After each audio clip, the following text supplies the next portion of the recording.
Hey everybody, it's John here, out for a beautiful little ride on a kind of a warmer January day. I think it's January 15th, and it's a great day to be out. The conditions are actually pretty good. A little bit of sand over ice, and it's all kind of mixed in and ground in, so it's really not too bad. And it's a great day to be out. So I wanted to talk about winter riding, and I've sort of come up with this little uh, acronym G.A.T, G.A.T, that I use to kind of think about what makes it possible to go out and ride kind of all year, which is what I've been doing for the last couple of years in Vermont, in a pretty snowy, cold kind of part of Vermont. Although this year so far has not been terribly cold or wintry. So GAT, the G stands for gear. Obviously, you want to have the right gear. And oh, very cool. There's a beautiful stream back there, and the water's running. And I just heard some ice crack and fall into the stream. So that's why we ride in the wintertime. So a lot of people say, well, how could you ride in the winter? That's crazy. Why don't you go skiing and so on? Well, skiing hasn't been great this year. I'm a cross country skier, and I really like riding my bike a lot more than I like skiing. So my thing is always there's a car going by. Hi. They think I'm crazy, and I am, I guess. So GAT, that's kind of how I organize what you kind of need to do, what I kind of need to do to ride in the wintertime. And the G stands for gear. Obviously, I've got my Steed, my bike there. This is a giant TCX cross bike. It's got disc brakes. It's got good gearing. I'm running a 36 on the back, 32cc tires. They're kind of middle of the road, mud, kind of gravel road tires. And so one of the things about gear is, just getting the right gear. I'm need to give a tip of the hat to the folks at the West Hill Shop, Jim, Diney, David, and Pip. They help me keep the bike running, and I get most of my gear there. This is an Endura over jacket, and this is kind of the best thing. I've got two Ibex underlayers, and then this is kind of all you want. Specialized gloves, great hat kind of thing, Endura booties over my shoes. So the gear is key, and once you kind of figure out the right gear, it's not that hard. You can pretty much do it if you sort of really experiment and so on. Then the A in the GAT is attention to detail. So one of the things you want to do is you want to just make sure that whether it's making sure your water bottle is filled, you've got food, because you always think in the wintertime that you're not going to get hungry, you're not going to get thirsty, but actually you're going to get more hungry and more thirsty because you not only are you perspiring, but your body's having to work harder with the fuel it has to do its thing. So don't go out without food, don't go out without water. And then it's the little things. It's attention to detail. Maybe it's spending 10 minutes in front of the wood stove before you go out, making sure your toes are warm, making sure your fingers are warm, making sure your core is warm. Because there's nothing worse than going out and having a kind of a just barely warm enough core when you start. That's not a good thing. Also, attention to detail, making sure your tire pressure is good. I'm running kind of what like the cross racers would be running on a more or less average mud frozen cross course. So I'm running probably under 30 pounds of pressure, and I'd rather get a flat than have the tires pumped up too high and kind of be bouncing over stuff and sort of skidding around. I really want the bike to kind of stick to the road. And then there's kind of choosing the route.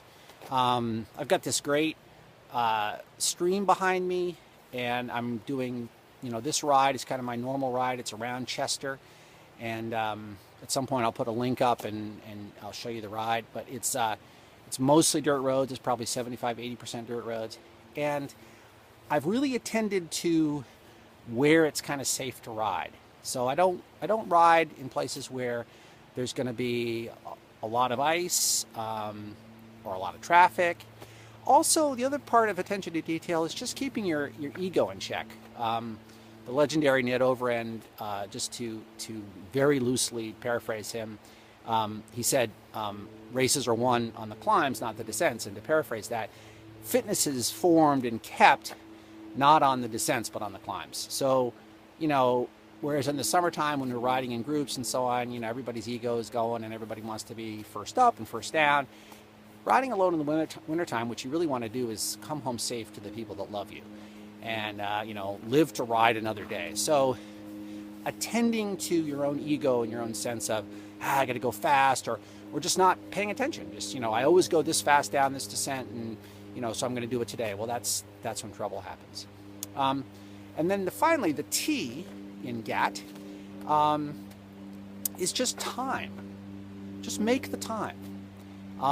There are a million excuses that we could all make, that I can make, about not riding, not doing this thing that I love in the middle of the winter. And the reality is, you just carve out some time and you do it. And with the right gear, the right attention to detail, and then the ability and the willingness just to make the time, you can do it. You know, I'm a busy person. I have a demanding job. Today, because I knew I was going to ride, I got up early. I did some emails early. I got on some things. When I go home tonight, I'm going to be making some calls and, you know, sort of getting back to my kind of work life. And that's all you really need to do. You need to make sure that you can make the time in some way that makes sense, so that you do it. Because again, I can make a lot of excuses about why I shouldn't go out or why I don't want to go out and ride.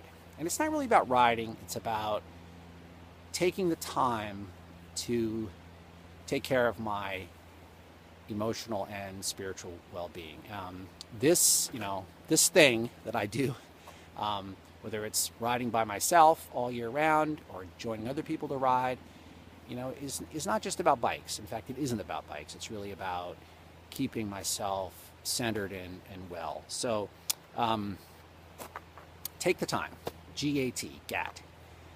It's been great to talk with you, and I really encourage you, if you want to keep your fitness up, if you want to keep doing the things that you love, if you want to keep active, you know, if those are sort of vague, you know, sort of sensibilities in your brain, and, you know, nice sort of New Year's resolutions, go do it. You know, take the time, make the time, carve out the time. Find the time, invite that sense of attention to that part of yourself, and it, you know, it'll make a difference. So again, this is a great day to be out. I can show you, there's the stream in the background. It's absolutely beautiful. I'm going to be riding sort of the direction that the bike is pointed in. I'm going to be riding up along that stream. This road continues up. I'm going to be riding up there and kind of climbing, and then coming all the way back around this way, back to Chester. Kind of a big loop. It's kind of a big lollipop loop. And it's probably only about 18 or 20 miles.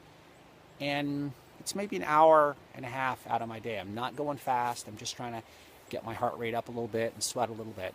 And be outside. And be under these beautiful clouds and this beautiful sky. And listening to the birds and the stream running. And every once in a while, something will, you know, a branch will break in the woods, or ice will crack on the stream. That's what I really love. So go do what you love, and I'll talk to you soon. Thanks. Bye.